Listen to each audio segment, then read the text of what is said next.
semuanya, mau belajar tentang aturan tingkat tinggi? Ayo kita belajar!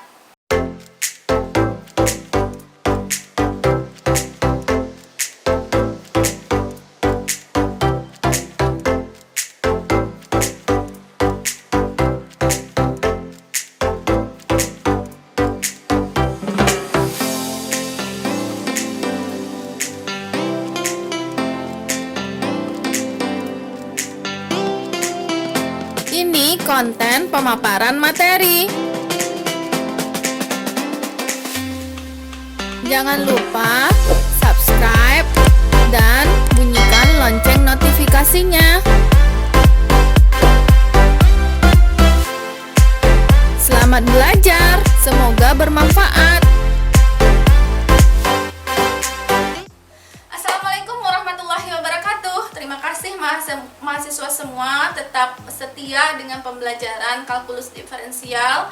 Pada pertemuan hari ini kita sudah masuk pada minggu ke-9 untuk materi yang selanjutnya. Siapa yang masih ingat tentang materi yang kemarin? Ya, materi kemarin adalah tentang aturan rantai. Sekarang kita masuk kepada materi berikutnya, yaitu turunan tingkat tinggi.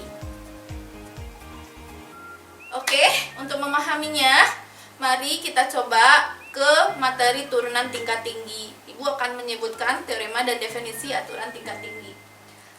Turunan dari suatu fungsi f akan menghasilkan suatu fungsi baru atau f aksen x. Jika f aksen x diturunkan masih tetap menghasilkan fungsi lain yang dilambangkan dengan f double aksen. Dibaca, itu ada tanda petik di atasnya, dibaca dengan f double aksen. Dan disebut turunan kedua dari f. Jika diturunkan lagi disebut dengan turunan ketiga dari f. Turunan keempat dinyatakan dengan bisa dilambangkan seperti f berpangkat 4 kemudian 4-nya dikurung. Itu artinya adalah turunan keempat dari fungsi f. Turunan kelima dinyatakan dengan f berpangkat 5. Itu disebut dengan turunan kelima dari fungsi f. Dan begitu seterusnya. Nah, begitu kira-kira definisinya. Jadi ada suatu fungsi, diturunkan fungsi itu dilambangkan dengan f aksen, itu disebut dengan turunan pertamanya. Dilambangkan dengan f double aksen, berarti turunan pertamanya diturunkan lagi akan menghasilkan fungsi lain, itu disebut dengan turunan fungsi keduanya. Begitu juga dengan turunan ketiganya, turunan keempatnya, sampai turunan ke n, itu lambang-lambangnya. Selanjutnya, bentuk yang tadi itu bisa kita lihat dalam bentuk matematisnya. Y sama dengan fx itu adalah fungsi asalnya ya.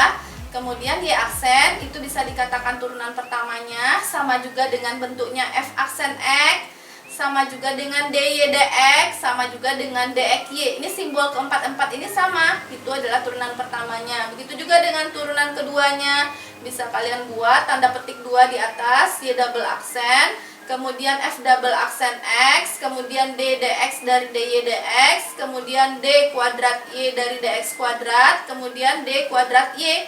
Itu adalah simbol-simbol untuk turunan keduanya. Kemudian turunan ketiganya, y triple aksen sama dengan f triple aksen x, kemudian d dx dari d kuadrat y per dx kuadrat, kemudian sama juga dengan d pangkat 3y per dx pangkat 3, sama juga dengan dx 3y, itu adalah lambang-lambang untuk turunan ketiganya.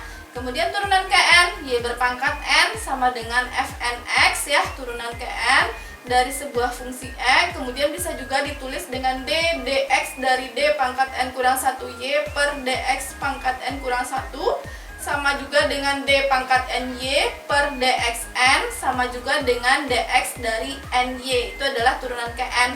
Ini adalah bentuk matematisnya. Simbol-simbol ini adalah sama semua ya artinya. Oke, itu secara matematis. Sekarang kita coba ke contoh soal untuk mahasiswa semua lebih memahaminya.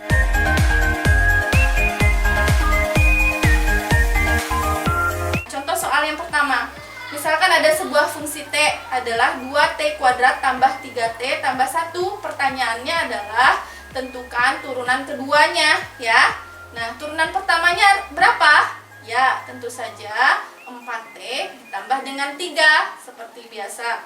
Kemudian turunan keduanya kita turunkan lagi turunan dari fungsi turunan pertamanya. turunan dari 4T tambah 3 adalah 4. Jadi jawabannya F double aksen T adalah 4. Oke, mahasiswa semua, sekarang setelah memahami contoh soal yang pertama, kita masuk kepada contoh soal yang kedua. Nah, ini adalah contoh soal yang kedua. Bentuknya adalah F theta sama dengan cos kuadrat theta. Pertanyaannya adalah, tentukanlah turunan kedua dari bentuk F theta. Sekarang kita coba dulu turunan pertamanya. Kita bawa cos theta itu pangkatnya keluar, berarti cos theta dikuadratkan ya. Nah, sekarang kita coba turunkan. Itu adalah turunan berantai ya, berarti 2 cos theta. Turunan dari cos theta apa? D dari cos theta kan adalah min sin theta. Minnya bisa kita bawa ke depan, jadi min 2 cos theta sin theta. Nah, sekarang itu adalah bentuk turunan pertamanya. Kita cari adalah bentuk turunan keduanya. Turunan kedua dari min 2 cos theta sin theta. Ini adalah bentuk perkalian ya. Cos theta sin theta berarti nanti turunannya adalah F aksen X dikali GX tambah Fx dikali dengan G aksen X. Oke. D theta dari D theta dari min 2 cos theta dikali dengan sin theta kan, kemudian ditambah dengan Fx-nya adalah min 2 cos theta dikali dengan d theta dari sin theta kan. Nah, sekarang kita turunkan. Turunan dari min 2 cos theta adalah apa? Ya, adalah min 2 sin theta. Kemudian dikali dengan sin theta, berarti min 2 sin kuadrat theta dikurang dengan min 2 cos theta. Turunan dari sin theta apa? Cos theta kan, berarti min 2 cos theta kuadrat. Min 2-nya bisa kita bawa keluar ya, berarti tinggal di dalamnya min sin kuadrat theta tambah cos kuadrat theta.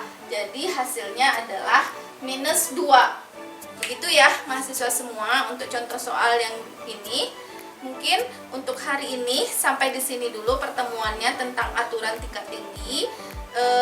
Tidak lupa juga Ibu mengingatkan tentang protokol COVID lagi, yaitu selalu memakai masker keluar, cuci tangan, kemudian mandi setelah sampai di rumah, kain kotornya dicuci, kemudian jarak dari antara satu teman dengan teman lainnya minimal 2 meter. Terima kasih atas perhatiannya. Assalamualaikum warahmatullahi wabarakatuh. Bye-bye.